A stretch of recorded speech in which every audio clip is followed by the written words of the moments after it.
अकबर बीरबल और रहस्यमयी लोमड़ी। मुगल सम्राट अकबर का दरबार हमेशा से चतुर, बुद्धिमान और कभी-कभी अजीब घटनाओं का केंद्र रहा है। परंतु इस बार एक ऐसी घटना घटी जिसने पूरे साम्राज्य को हैरानी में डाल दिया। एक रहस्यमयी लोमड़ी की उपस्थिति जो हर रात शाही बाग में दिखाई देती थी और गायब हो जाती थी बिना किसी सुराग के। राजा ने बीरबल को बुलाया, लेकिन ये मामला साधारण नहीं था, क्योंकि ये लोमड़ी सिर्फ एक जानवर नहीं थी। रात के समय शाही बाग में सैनिकों को किसी जानवर की हलचल महसूस हुई। शुरुआत में उन्होंने सोचा कोई सामान्य लोमड़ी होगी, लेकिन जब उन्होंने पीछा किया तो वो लोमड़ी दीवार के पार हवा में उड़कर गायब हो गई। कुछ सैनिकों ने दावा किया कि लोमड़ी की आंखें नीली और चमकती हुई थी, जैसे इंसानी हो। किसी ने कहा वो कुछ कह रही थी, इंसानी आवाज में। सुबह होते ही ये बात पूरे महल में फैल गई। दरबार में चर्चा शुरू हुई। अकबर, ये कोई साधारण जानवर नहीं हो सकता। बीरबल ने बाग की हरियाली, झाड़ियों और दीवारों की गहन जांच की। कुछ खास नहीं मिला, लेकिन उसने पाया कि एक पुराने कुएं के पास की घास थोड़ी सी जली हुई थी, मानो किसी ने वहां दीपक या आग जलाई हो। बीरबल ने शाही नक्शों का अध्ययन किया। वो कुआं एक पुरानी गुप्त सुरंग के पास था, जिसे दशकों पहले बंद कर दिया गया था। क्या ये लोमड़ी उस सुरंग से आती है? बीरबल ने सोचा। बीरबल ने रात को खुद बाग में निगरानी करने का निर्णय लिया। रात के तीसरे पहर में अचानक झाड़ियों में सरसराहट हुई। एक लोमड़ी बाहर निकली, सफेद रंग की, आंखें नीली, और उसके गले में एक सुनहरी जंजीर थी, जिस पर अजीब भाषा में कुछ लिखा था। बीरबल ने झाड़ी के पीछे से देखा कि लोमड़ी कुएं के पास रुकी, कुछ बुदबुदाई, और कुएं का पत्थर अपने आप हट गया। बीरबल ने पीछा करने की कोशिश की, लेकिन तभी धुआं उठा और लोमड़ी गायब हो गई। अगली सुबह बीरबल ने पुराने कागजात और अभिलेख खंगाले। उस अजीब भाषा की तस्वीर बनवाकर पंडितों और विद्वानों से पूछताछ की। अंततः एक वृद्ध ब्राह्मण ने कहा, यह पुरानी यक्ष भाषा है। इस पर लिखा है, मैं उस रहस्य की रखवाली करती हूं, जिसे खोला तो राज्य का भाग्य बदल जाएगा। अब मामला केवल रहस्यमयी लोमड़ी का नहीं था, बल्कि राज्य की भविष्यवाणी से जुड़ा लग रहा था। अकबर को लगने लगा कि कहीं ये कोई राजनीतिक साजिश तो नहीं? क्या कोई दुश्मन जादू और डर का उपयोग कर जनता को भ्रमित कर रहा है? या फिर ये कोई पुराना श्राप है जो अब जाग गया है? बीरबल को अब सुरंग में उतरना होगा, अकेले। लेकिन अकबर ने सैनिक भेजने से मना कर दिया, क्योंकि वो नहीं चाहते थे कि मामला आम लोगों तक पहुंचे। बीरबल ने रात को फिर वही जंजीर की तरह की बनावटी चेन तैयार की और कुएं पर गया। कुछ मंत्रों के उच्चारण के बाद दरवाजा खुल गया। भीतर एक गुप्त सुरंग थी। अंधकार, ठंडक और अजीब सी आवाजें। दीवारों पर पुरानी चित्रकारी थी, जिसमें एक इंसान को लोमड़ी में बदलते हुए दिखाया गया था। कुछ स्थानों पर खून के धब्बे भी थे, बहुत पुराने। सुरंग के अंतिम भाग में बीरबल को एक पुरानी डायरी मिली। उस पर लिखा था, राजकुमारी सुराया की आत्मक था। उसमें लिखा था कि वर्षों पहले एक मुगल मंत्री ने एक आध्यात्मिक तांत्रिक से मिलकर महल की एक कन्या, राजकुमारी सुराया, को श्राप दे दिया था, जो हर 100 वर्षों में एक लोमड़ी के रूप में वापस आती है, ताकि उस रहस्य की रक्षा कर सके जो शाही खजाने से भी बड़ा है। बीरबल उलझन में पड़ गया। क्या ये लोमड़ी राज्य के लिए खतरा है, या वो सच में कोई रक्षक है, किसी भयानक रहस्य को दुनिया से बचाने वाली? और तब बीरबल को सुरंग के अंत में एक मूर्ति दिखाई दी, उस लोमड़ी की, लेकिन इंसानी रूप में। बिल्कुल वैसी ही आंखें, नीली, रहस्यमयी। वो मूर्ति धीरे धीरे हिलने लगी। मूर्ति के पीछे एक दरवाजा था। उस पर लिखा था, केवल वह जिसे सत्य की पूर्ण समझ हो प्रवेश कर सकता है, बाकी सभी खो जाएंगे समय में। बीरबल ने उस दरवाजे को छूने ही वाला था कि लोमड़ी फिर प्रकट हुई, लेकिन इस बार उसने एक बार फिर इंसानी आवाज में कहा, रुको। अभी तुम तैयार नहीं हो। बीरबल चौंक गया। तुम कौन हो? लोमड़ी बोली, तुम्हें सच जानने की इच्छा है, पर वो तुम्हारे वर्तमान को बदल देगा। अगले दिन बीरबल दरबार में लौट आया, शांत, गंभीर। अकबर ने पूछा, क्या पता चला? बीरबल बोला, ये कहानी अभी पूरी नहीं हुई है। जिस दिन सच्चाई खुद सामने आना चाहेगी, वो आएगी। अभी सिर्फ एक बात कह सकता हूं, हमें डरने की जरूरत नहीं है, पर जल्दबाजी नहीं करनी चाहिए। अकबर ने पहली बार बीरबल को इतने रहस्यमय और उलझे हुए अंदाज में देखा। उस रात महल की छत पर एक सेवक ने फिर देखा। वही नीली आंखों वाली लोमड़ी शाही बाग में घूम रही थी, लेकिन इस बार वो बीच में रुककर महल की ओर देखती है और मुस्कराती है। कुछ रातों बाद बीरबल वापस उसी स्थान पर गया। उसके मन में अब डर कम और जिज्ञासा अधिक थी। लोमड़ी फिर आई, पर इस बार उसने कुछ अलग किया। उसने अपनी जंजीर खोली और बीरबल को पहनाई। फिर उसने द्वार को स्पर्श किया और धीरे धीरे वो द्वार एक सुनहरे प्रकाश में बदल गया। बीरबल ने साहस के साथ कदम अंदर बढ़ाया। बीरबल जब उस द्वार से गुजरा तो उसे ऐसा लगा जैसे वह किसी भूतपूर्व युग में आ गया हो। सामने एक पुराना महल था, लेकिन वो अकबर के समय का नहीं, बल्कि उससे सैकड़ों वर्ष पहले का लग रहा था। चारों ओर लोग थे, पर उनके कपड़े, भाषा और बोलचाल अजीब थी, जैसे वे बीरबल को देख ही नहीं पा रहे थे। क्या मैं किसी समय भ्रम में हूं? बीरबल सोचने लगा। उस महल के बीचों बीच एक सभा चल रही थी। एक युवती जिसकी शक्ल हूबहू उस मूर्ति और लोमड़ी जैसी थी, न्याय की गुहार लगा रही थी। राजन, मंत्री मलिक खालिद ने मुझे और मेरी मां को धोखा देकर इस अभिशाप में फंसा दिया है। वो कहता है मैं उस रहस्य की चाबी हूं। सभा में मौजूद एक तांत्रिक हंसता है। अब ये लड़की हर 100 वर्षों में लोमड़ी बनकर लौटेगी, जब तक कोई सत्यधारी उसे मुक्त न कर दे। बीरबल सब देख रहा था, पर कुछ कर नहीं पा रहा था। बीरबल को एक बूढ़ी महिला दिखती है, जो उसकी ओर देख रही होती है। वो अकेली थी जो उसे देख सकती थी। तुम बीरबल हो, वो बोली।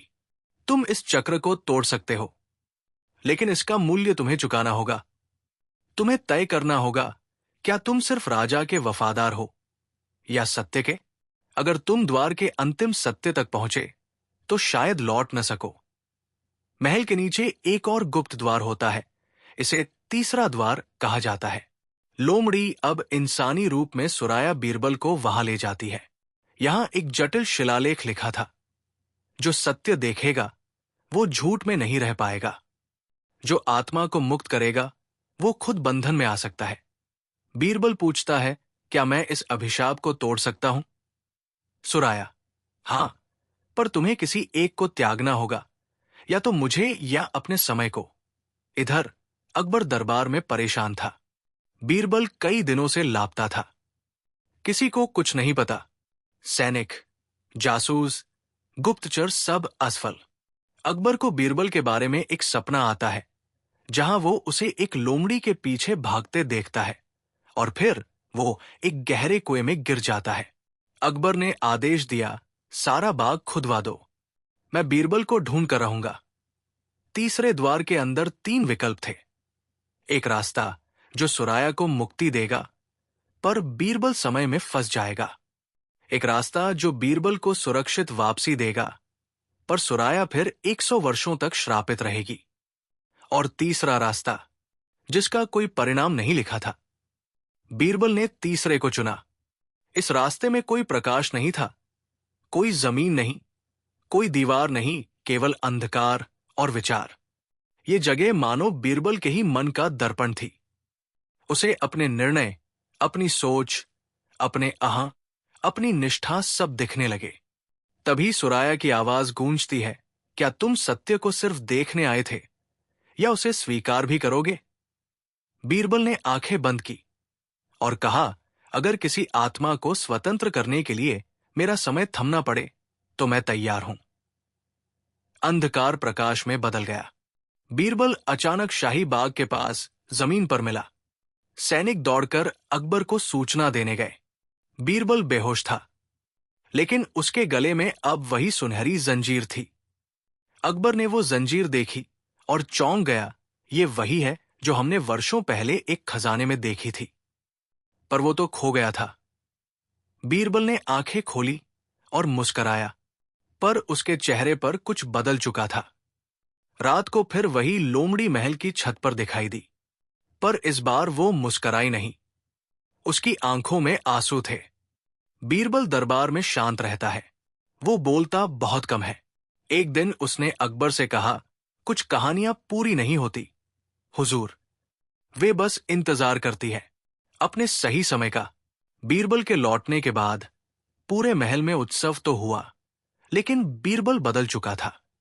उसकी आंखों में पहले जैसी चमक नहीं थी, बातों में वो चुटीला हास्य नहीं रहा, और जब अकबर ने पूछा कि वो कहां था, उसने केवल इतना कहा, जहां समय ठहरा है वहां मैं रहा। अकबर ने मुस्कुराकर बात टाल दी, पर मन में संदेह गहराने लगा। बीरबल दिन भर महल की छत पर बैठा रहता, और हर रात वो लोमड़ी लौटती। एक रात महल के एक सेवक ने देखा, बीरबल शाही बाग में अकेले खड़ा है और लोमड़ी के सामने झुका हुआ है। कोई आवाज नहीं, कोई हरकत नहीं, लेकिन दोनों के बीच कुछ संवाद चल रहा था। सेवक ने जब अकबर को यह बताया, तो सम्राट ने निर्णय लिया, अब इस रहस्य को मैं स्वयं सुलझाऊंगा। अकबर ने अपने 2 सबसे विश्वसनीय गुप्तचरों को बीरबल की निगरानी के लिए तैनात किया। 3 दिन बाद उन्होंने जो रिपोर्ट दी, वो चौंकाने वाली थी। बीरबल अब रात को कुछ अजीब शब्दों में बातें करता है, जो किसी भी ज्ञात भाषा से मेल नहीं खाती। उसके कमरे से एक प्राचीन सुगंध आती है, जैसे लोबान और तांत्रिक जड़ी बूटियों की।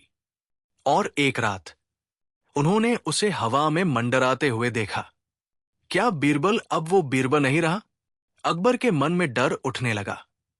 अकबर ने चुपचाप बीरबल की जंजीर को चुरवाया और उसे महल के विद्वानों को दिखाया।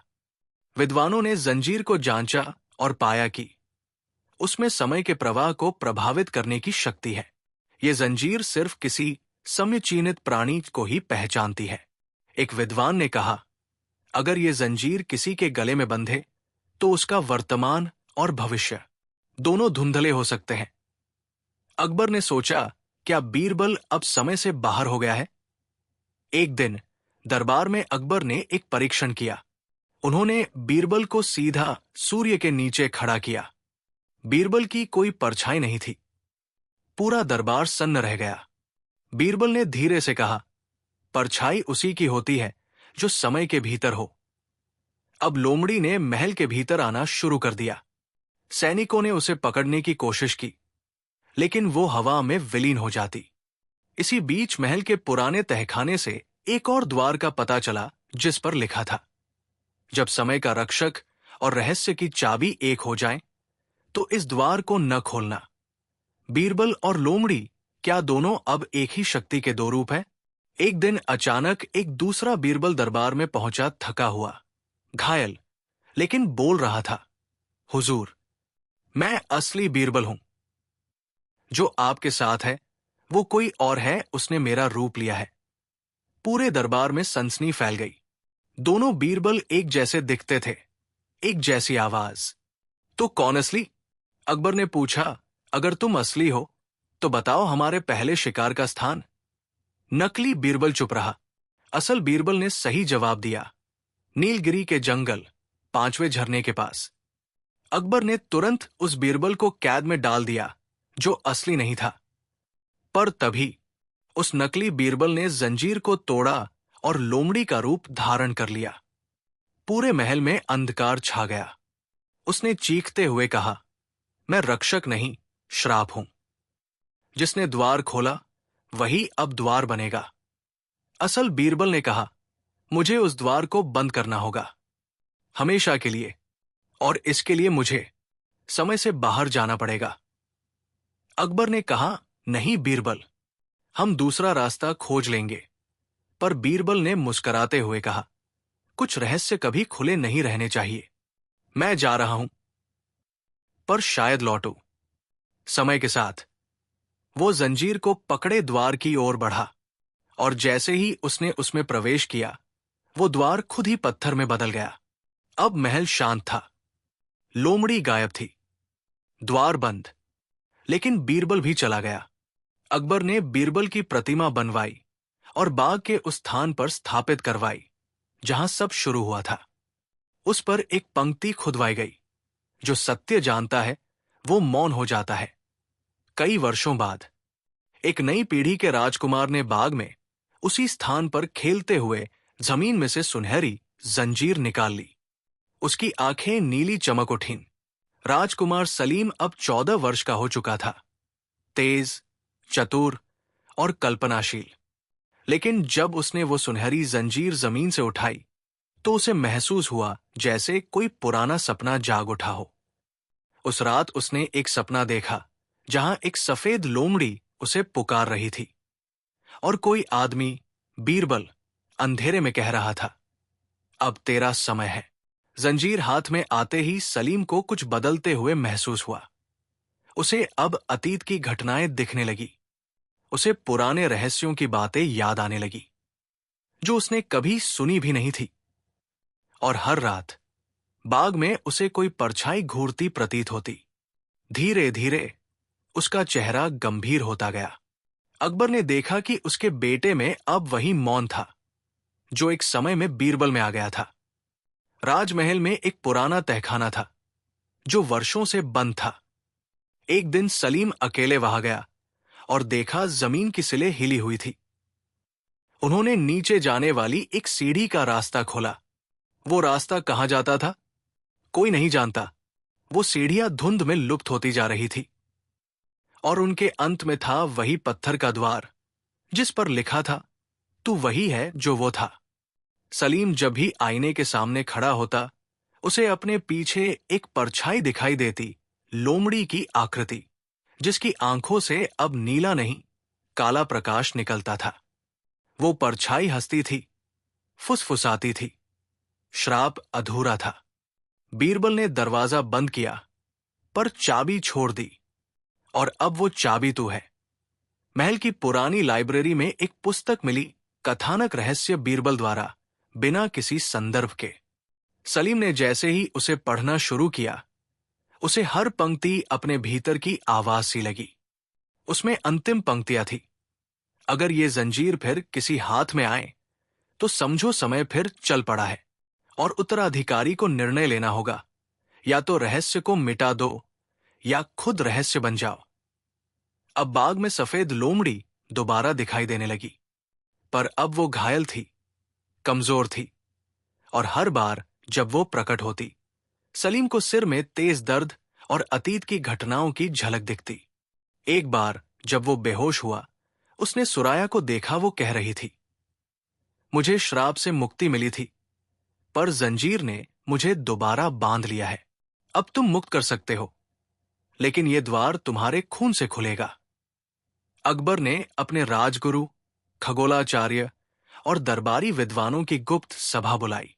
वो जानना चाहते थे क्या उनके पुत्र के साथ कुछ अलौकिक हो रहा है। राजगुरु ने केवल एक बात कही, ये लड़का बीरबल की परछाई से जुड़ा है। उसके भीतर अब दो समय धड़क रहे हैं, वर्तमान और प्राचीन। सलीम को फिर एक सपना आया। उसमें एक पहाड़ी दिखाई दी, जिसके भीतर एक और जंजीर छिपी थी, विरोधी जंजीर, जो श्राप को समाप्त कर सकती थी। सलीम ने अकेले निकलने का निश्चय किया। वो पहाड़ की ओर गया और वहां एक गुफा मिली। गुफा के अंदर एक कंकाल बैठा था, बीरबल की तरह दिखने वाला। उसकी हथेली में जंजीर थी। सलीम ने दोनों जंजीरें पहन ली, और तभी एक जोरदार धमाका हुआ। संसार में एक द्वंद्व शुरू हुआ। एक ओर वो सफेद लोमड़ी, सुराया की आत्मा, दूसरी ओर वही काली परछाई, श्राप की आत्मा। सलीम उनके बीच खड़ा था। दोनों उसे खींच रही थी। अचानक उसके सामने फिर वही 3 द्वार प्रकट हुए, जो कभी बीरबल के सामने थे। पहला सुराया को मुक्त करेगा, पर सलीम खो जाएगा। दूसरा सलीम को वापस लाएगा, पर श्राप लौटेगा। तीसरा, एक नया उत्तराधिकारी तैयार होगा, पर सलीम को खुद से खुद को काटना होगा। सलीम ने तीसरे रास्ते की ओर देखा। उसने दोनों जंजीरें जोड़कर आकाश की ओर उछाल दी और कहा, रहस्य, अब मैं नहीं रहूंगा, तू रहेगा। हर दिशा में उजाला फैला। शाही बाग में वनों की हरियाली बदल गई। वक्त मानो थम गया, पर सलीम गायब हो गया। महल में घोषणा हुई, राजकुमार गायब हो गया है। अकबर टूट गया। लेकिन कुछ दिनों बाद शाही दर्पण के सामने एक 14 वर्षीय लड़का खड़ा था, बिल्कुल सलीम जैसा। पर उसकी आंखें, एक नीली, एक काली। महल के एक कोने में वही पुराना पत्थर का द्वार दोबारा प्रकट हुआ। इस बार उस पर लिखा था, उत्तराधिकारी आया, पर उत्तर अब भी शेष है। अकबर उस बालक को देखकर स्तब्ध रह गया। वो उसका पुत्र था, पर जैसे आधा कोई और। तुम कौन हो? अकबर ने पूछा। मैं वही हूं जिसे आपने जन्म दिया, और वही भी जो श्राप से जन्मा। ये उत्तर पूरे महल में सन्नाटा बिखेर देता है। अब वो बालक, जिसे हम नवसलीम कह सकते हैं, हर रात सपनों में 2 स्थानों पर विचरण करता। एक उज्जवल संसार जहां बीरबल की आत्मा उसे मार्गदर्शन देती। दूसरा अंधकारमय, जहां श्राप की परछाई उसे किसी अनदेखे द्वार की ओर खींचती। इन दोनों दुनियाओं में समय का प्रवाह अलग था। घटनाएं उल्टी दिशा में चलती थी। तू निर्णय है नवसलीम, प्रश्न नहीं। बीरबल की आत्मा। महल में एक दिन एक अजनबी विद्वान आया, नाम था आरिफ हुसैन। उसने दावा किया कि वो बीरबल के युग से आया है, समय के उस पल से जब बीरबल ने द्वार में प्रवेश किया था। जब बीरबल गया, उसने मुझे बाहर भेजा। यदि कोई फिर से जागे, उसे सत्य की सीढ़ियां दिखाना, यही मेरा कार्य है। आरिफ नवसलीम को एक गुप्त मंदिर में ले जाता है, जहां 8 शिलालेख है, 8 परछाइयों की कहानियां। शिलालेखों में वर्णित था कि समय के हर युग में एक संयोजक आत्मा जन्म लेती है, जो सत्य और श्राप दोनों को देख सके। पहली परछाई कालगति, दूसरी अज्ञान, तीसरी अभिमान, चौथी लालच, पांचवी पीड़ा, छठी मोक्ष की भ्रांति, सातवीं उत्तराधिकार, आठवीं अन्यात्मा, जो व्यक्ति के भीतर कोई और हो। नवसलीम 8वीं परछाई से संबंधित है। तुम में कोई और भी है, जो कभी था, पर अब लौट आया है। आरिफ। आरिफ उसे एक पांडुलिपि देता है, किताब-ए-वक्त, जिसे केवल वो ही पढ़ सकता है जिसने श्राप की 2 जंजीरों को जोड़ा हो। पुस्तक में लिखा था, जब उत्तराधिकारी अपनी ही छाया से बोले, तब द्वार तीसरी बार खुलेगा। अब सलीम जानता था कि तीसरी और अंतिम बार द्वार खोलना ही उसकी नियति है। बीरबल का पत्थर द्वार अब सांस लेने जैसा धड़क रहा था। रात्रि के तीसरे प्रहर में नवसलीम ने वहां पहुंचकर शपथ ली, मैं उत्तर नहीं दूंगा, मैं उत्तर बनूंगा। जैसे ही उसने द्वार छुआ, समय थम गया। इस बार द्वार एक दर्पण में बदल गया। नवसलीम ने उसमें झांका तो उसमें वो सलीम खड़ा था, जो पहले था, जो जंजीर मिलने से पहले था। दर्पण सलीम ने कहा, तुमने मुझे पीछे छोड़ा था, अब मैं लौटूंगा और तुम रह जाओगे। कौन असली है, कौन उत्तराधिकारी? वास्तविक समय में अकबर भी वहां पहुंच चुका था। उसने देखा 2 सलीम। दोनों ने एक साथ कहा, पिता, हमें पहचानो। अकबर चुप। फिर उसने बीरबल की वही बात दोहराई, कुछ सत्य कहे नहीं जाते, बस महसूस होते हैं। पर तभी दोनों सलीम मिलकर एक बन जाते हैं और अचानक गायब। अगली सुबह महल के द्वार पर एक युवक बैठा था। वो सलीम जैसा ही था, पर अब दोनों आंखें सुनहरी थी। वो बहुत शांति से कहता है, मुझे मत पहचानो, मैं कोई नहीं हूं, पर सब कुछ हूं। राजगुरु ने उसे देखा और कहा, यह बालक अब समय का पुत्र है। महल की लाइब्रेरी में किताब-ए-वक्त का एक नया पृष्ठ जुड़ गया, जिस पर लिखा था, ये कहानी यही रुकी है, पर समय कभी नहीं रुकता। अगली बार ये लौटेगी, शायद तुम्हारे रूप में। कहानी में फिर से समय अपना चक्र शुरू करता है। सलीम के रूप में एक नया व्यक्ति उभरता है, लेकिन ये वही सलीम नहीं है। अब ये लड़का अपनी आंखों में एक अजीब सी चमक लेकर आता है।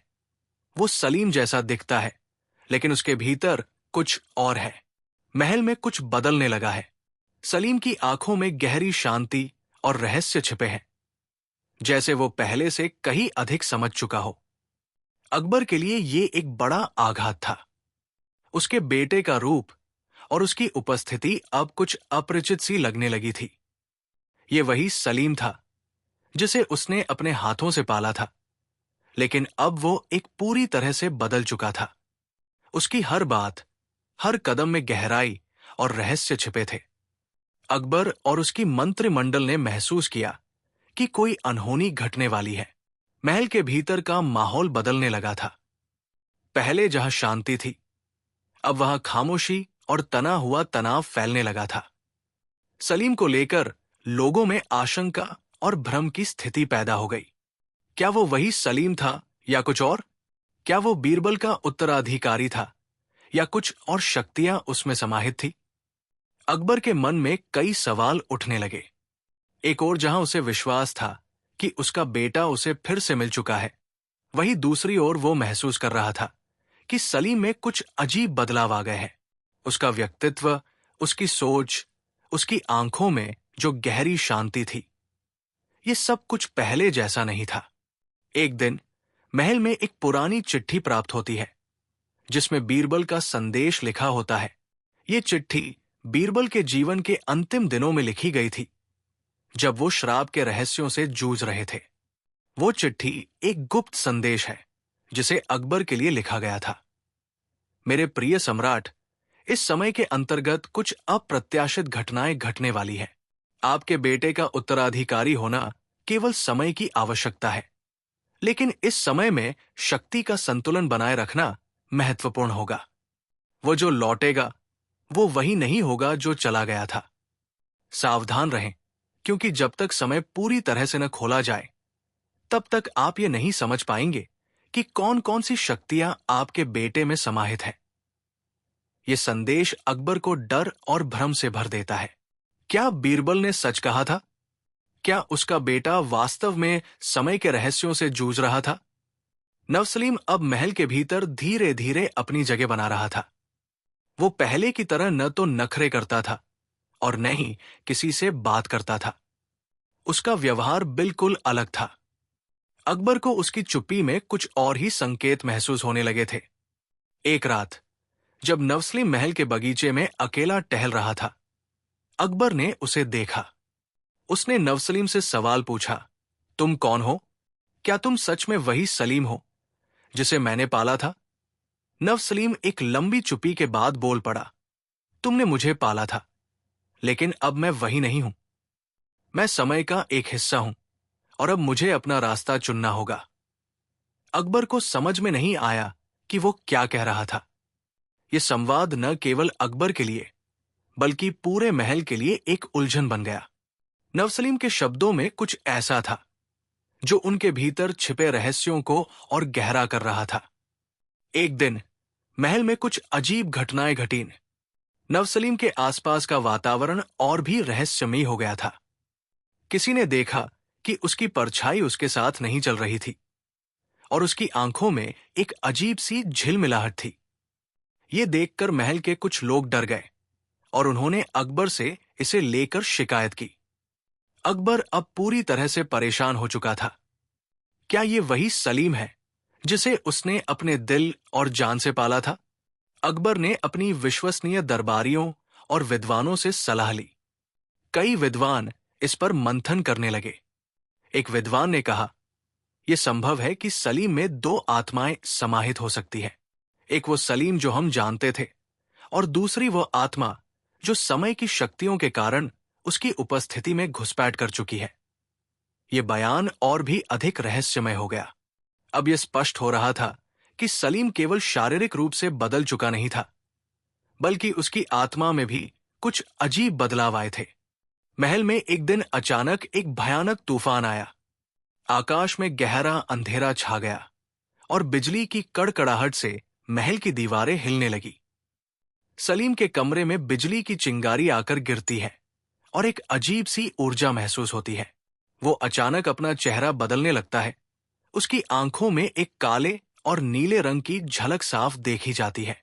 अकबर घबराते हुए सलीम के पास जाता है और पूछता है, तुम क्या चाहते हो बेटे? नवसलीम हंसते हुए कहता है, मैं वही नहीं हूं जो तुमने पाला था। मैं समय का प्रतिनिधि हूं और मैं यहां हूं ताकि समय की सच्चाई को जान सके। तुम चाहो या न चाहो, ये यात्रा अब मेरे हाथों में है। अकबर अब समझ गया था कि वो क्या कह रहा था। ये एक नया अध्याय था जहां सलीम और समय के रहस्य एक साथ घुल रहे थे। लेकिन क्या ये सलीम वास्तविक था या फिर ये केवल समय के रहस्यों की एक परछाई थी? कहानी के इस अंतिम मोड़ पर सलीम ने अचानक अपना स्थान बदल लिया और महल के उस हिस्से में चला गया जहां समय के द्वार मौजूद थे। उसने एक आखिरी बार पलटकर अकबर की ओर देखा और कहा, अब समय का खेल शुरू हो चुका है। ये द्वार अब खुल चुका है, लेकिन क्या तुम इसे स्वीकार कर पाओगे? महल की दीवारों में कंपन महसूस हुआ और एक और रहस्यमयी द्वार खुला जो भविष्य की ओर जा रहा था। शाम का समय था और महल में एक अजीब सा सन्नाटा पसरा हुआ था। सलीम, जो पहले राजा का प्रिय बेटा था, अब महल के प्रत्येक कोने में एक अदृश्य शक्ति की तरह महसूस हो रहा था। अकबर की आंखों में उसे लेकर जो भ्रम था, वो हर दिन गहरा हो रहा था। पहले जैसे सलीम के साथ खेलते, हंसते और समय बिताते, अब वही सलीम एक रहस्यमय आत्मा में बदल चुका था। क्या ये वही सलीम था जो कभी महल के बगीचे में अकबर के साथ बैठा करता था? अकबर के मन में ये सवाल उभर रहा था और हर बार वो सलीम से कुछ पूछता, वो उस सवाल का सही उत्तर नहीं देता। हर बार उसका जवाब कुछ ऐसा होता जो अकबर के लिए समझ से परे था। क्या तुम वही हो सलीम जिसे मैंने पाला और शाही परिवार का हिस्सा माना? अकबर ने एक दिन सलीम से पूछा। सलीम की आंखें गहरी और रहस्यमयी हो चुकी थी। उसने जवाब दिया, तुमने मुझे जन्म दिया था, लेकिन मैं अब वही नहीं हूं जो मैं था। मैं समय का प्रतिनिधि हूं। अकबर चौंक गया। समय का प्रतिनिधि? ये क्या नया खेल था? नवसलीम के रूप में सलीम अब महल में हर जगह एक गहरे रहस्य का एहसास करा रहा था। हर रात वो अपने कमरे में अकेला बैठता और एक गहरी सोच में डूबा रहता। उसे लगातार वही अजीब सी आवाजें सुनाई देती जो उसे बीरबल के समय से जुड़ी लगती। हर दिन उसे लगता था कि उसके भीतर कोई और आत्मा समाहित हो रही है, शायद बीरबल की आत्मा जो उसे एक रहस्यमयी मिशन पर भेजने आई थी। महल में एक रात जब सलीम अपने कमरे में बैठा था, अचानक बिजली कड़कती है। पूरे महल में अंधेरा फैल जाता है। तभी सलीम की आंखों में एक चमक आती है और वो महल के भीतर एक पुराने बंद कमरे में चला जाता है। ये वही कमरा था जिसे अकबर ने हमेशा के लिए बंद कर दिया था। वो कमरा जो बीरबल के समय से जुड़ा हुआ था और जहां समय के द्वार स्थित थे।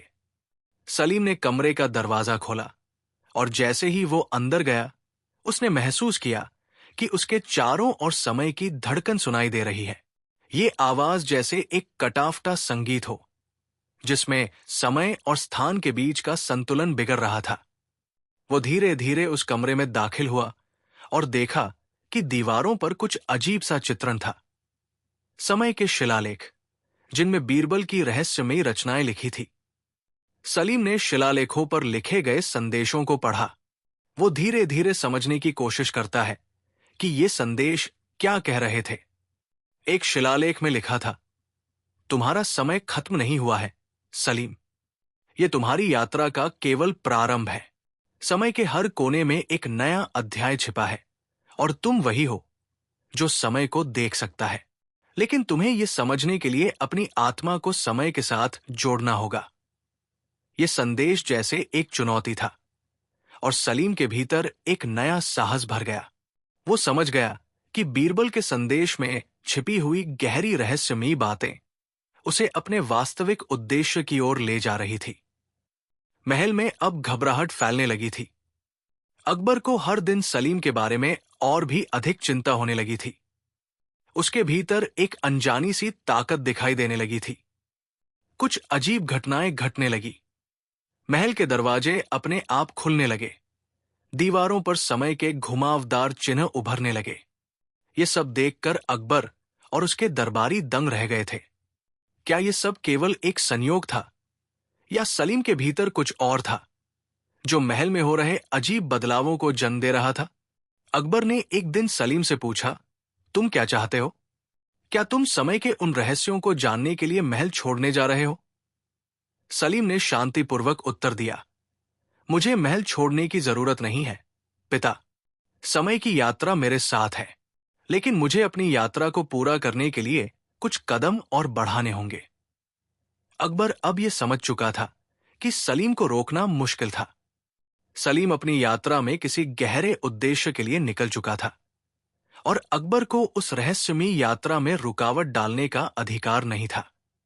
अकबर की बेचैनी और चिंताओं के बीच सलीम ने एक दिन अपने पुराने कमरे में बैठकर एक अंतिम निर्णय लिया। उसने महल के भीतर उन दरवाजों को खोलने का निर्णय लिया जिन्हें पहले बीरबल ने बंद कर दिया था। वो जानता था कि उसे ये निर्णय इसलिए लेना था क्योंकि केवल उस रास्ते से वो समय के सत्य को समझ सकता था और अपने भविष्य को जान सकता था। उसने एक रात महल की गहरी कोठरी में प्रवेश किया। जैसे ही उसने दरवाजे को खोला, एक तेज सी आवाज आई, जैसे समय का दरवाजा अपने आप खुल गया हो। वो अंदर चला गया, और तभी अचानक सलीम के सामने अंधेरे में एक और सलीम का रूप उभरता है। ये वही सलीम था जिसे उसने कभी देखा था, लेकिन अब वो रूप बदल चुका था। उसकी आंखों में नीला और काला रंग मिश्रित था। तुम कौन हो? सलीम ने चौंकते हुए पूछा। मैं वही हूं जो तुम बन चुके हो। वो सलीम हंसी में बोला, तुमने अपना भाग्य बदल दिया है, लेकिन मेरे बिना तुम उसे पूरा नहीं कर सकते। ये रहस्यमय स्थिति सलीम को और भी अधिक उलझन में डाल देती है। वो खुद को और समय को समझने की कोशिश करता है, लेकिन उसका दिल गहरे सवालों से भर गया था। क्या वो सही रास्ते पर है, या फिर किसी और के खेल का हिस्सा बन चुका है? अकबर को अब समझ में आ गया था कि सलीम कुछ और नहीं, बल्कि समय के उन रहस्यों का अभ्यस्त हो चुका था जिनकी वो तलाश कर रहा था। समय के द्वार की खोली हुई खिड़की ने उस रात अकबर के मन में एक नई हलचल पैदा कर दी। सलीम की यात्रा अब महल की चारदीवारी से बाहर की यात्रा बन चुकी थी। उसके कदम एक नए रहस्य की ओर बढ़ रहे थे, एक ऐसे रास्ते की ओर जो समय और भविष्य के उस सिरे से जुड़ा हुआ था जहां किसी ने भी कभी कदम नहीं रखा था। एक रात जब सलीम ने महल की सीमा को पार किया और एक अज्ञात गंतव्य की ओर बढ़ रहा था, अकबर ने उसे रोकने का निर्णय लिया। वो सलीम से मिले और उसके फैसले पर चर्चा करने के लिए उसे अपने पास बुलाया। सलीम के चेहरे पर वही पुरानी रहस्यमयी मुस्कान थी, लेकिन अब उसकी आंखों में एक अदृश्य हलचल और साहस था। पिता, सलीम ने कहा, समय ने मुझे इस स्थिति तक पहुंचाया है, और अब मुझे अपनी यात्रा का निर्णय खुद ही लेना होगा। ये मेरा समय है और मैं इसे बदल नहीं सकता। अकबर ने गहरी सांस ली। उसकी आंखों में चिंता थी, लेकिन साथ ही एक आशा भी थी। तुम क्या करने जा रहे हो सलीम? क्या तुम अपने पिता की इच्छाओं को नकारोगे? सलीम की आंखें झपकी और उसने उत्तर दिया, मैं खुद को पहचानने की यात्रा पर जा रहा हूं। तुमने मुझे एक रास्ता दिखाया था, लेकिन अब मुझे उस रास्ते को खुद चुनना होगा। मैं तुम्हारा बेटा हूं, लेकिन अब मुझे अपना रास्ता तय करना है। अकबर को यह बात समझ में आ गई, और एक गंभीर आंतरिक संघर्ष के बाद उसने सलीम को अपनी यात्रा जारी रखने की अनुमति दे दी। सलीम महल से बाहर निकल गया, और अकबर खड़ा रहा, जैसे एक लंबी यात्रा के अंत की प्रतीक्षा कर रहा हो। सलीम महल से दूर जंगल में अपनी यात्रा पर निकल पड़ा। उसकी आत्मा जैसे कुछ नया समझने के लिए बेताब थी। वो जंगल की गहरी राहों में एक ऐसे स्थान पर पहुंचा जहां समय की लहरें हर दिशा में घूम रही थी। वहां उसने उस द्वार को देखा जिसे बीरबल ने बंद कर दिया था। ये वही द्वार था जिससे समय का रहस्य जुड़ा था। सलीम ने उस द्वार की ओर कदम बढ़ाया और देखा कि वो खुद उसे पुकार रहा था। जैसे ही उसने द्वार को खोला, एक अजीब सी शांति छा गई। अचानक वो समय के भीतर एक मोड़ पर पहुंच गया जो उसे एक दूसरे वास्तविकता में ले आया। यहां वो न तो भविष्य था, न ही अतीत। ये एक ऐसी जगह थी जहां दोनों समाकर एक दूसरे में मिल रहे थे। तभी एक आवाज आई। ये बीरबल की आवाज थी। सलीम, बीरबल ने कहा, तुम वही हो जो समय की परछाई में छिपा है। तुम्हारा उद्देश्य यही था, न केवल समय को समझना, बल्कि उसे अपने भीतर समाहित करना। तुम वो व्यक्ति हो जिसे समय ने चुना था। अब तुम वही बन जाओगे जो समय का सच्चा संरक्षक होगा। सलीम की आंखें खुली रह गई। वो महसूस करता था कि उसका रास्ता अब समाप्त नहीं हुआ था, बल्कि एक नई शुरुआत थी। समय के द्वार के भीतर वो महसूस कर रहा था कि उसे उस शक्ति का सामना करना था जो समय के हर पहलू में बसी थी। वो अब समय के पूरे चक्र का हिस्सा बन चुका था। उसका अतीत, वर्तमान और भविष्य एक साथ मिल चुके थे। उसे ये समझ में आ गया कि वो न केवल अकबर का बेटा था, बल्कि समय का संरक्षक भी था। जैसे ही सलीम ने समय के द्वार के भीतर कदम रखा, उसे एक और परछाई दिखाई दी। वो परछाई वही थी जिसे वो हमेशा से महसूस करता आया था। वो सलीम नहीं, बल्कि कुछ और था। वो एक आवाज के रूप में सलीम से कहता है, तुम्हें अब मेरे साथ एक और यात्रा करनी होगी। अगर तुम अपनी पहचान को समझना चाहते हो, तो तुम मेरे साथ चलोगे। ये यात्रा तुम्हें अपनी आत्मा की गहराई में ले जाएगी। सलीम को अब पूरी तरह से समझ में आ चुका था कि ये यात्रा केवल उसकी पहचान की नहीं थी, बल्कि एक नए रूप की भी थी। उसने उस परछाई से अपनी यात्रा शुरू करने का निर्णय लिया। वो परछाई सलीम को समय के भीतर एक अन्य दुनिया में ले जाती है। एक दुनिया जहां अतीत और भविष्य एक साथ अस्तित्व में थे। यहां सलीम को यह समझने का मौका मिलता है कि समय केवल वो नहीं था जो हम देखते थे, बल्कि ये एक सशक्त और जीवंत परिस्थिति थी जो हर पल बदलती रहती थी। सलीम अब समय के रहस्यों को पूरी तरह से समझ चुका था। वो महल वापस लौटता है, लेकिन अब उसकी मानसिक स्थिति पूरी तरह से बदल चुकी होती है। उसने अकबर से मिलने का निर्णय लिया क्योंकि उसे पता था कि यह समय का अंत नहीं था, बल्कि एक नया प्रारंभ था। वो महल में अकबर से मिला और कहा, पिता, मैं अब वही हूं जो मुझे बनना था। मैंने समय को समझ लिया है और अब मैं उसके साथ एक नई यात्रा पर जाऊंगा। अकबर ने सलीम को देखा और महसूस किया कि अब वो वही सलीम नहीं था जिसे वो जानता था। वो अब एक नया रूप धारण कर चुका था और अब उसे पहचानना अकबर के लिए भी कठिन था। लेकिन फिर भी अकबर को यह समझ में आ गया कि उसके बेटे ने अपनी यात्रा पूरी की थी और वो अब अपने रास्ते पर जा चुका था। सलीम ने अंतिम बार महल को देखा और एक गहरी सांस ली। वो आगे बढ़ गया और महल के भीतर एक शांति छा गई। समय के द्वार अब बंद हो गए थे और अकबर को यह एहसास हुआ कि उसका बेटा अब महल में नहीं था, बल्कि समय की यात्रा में खो चुका था।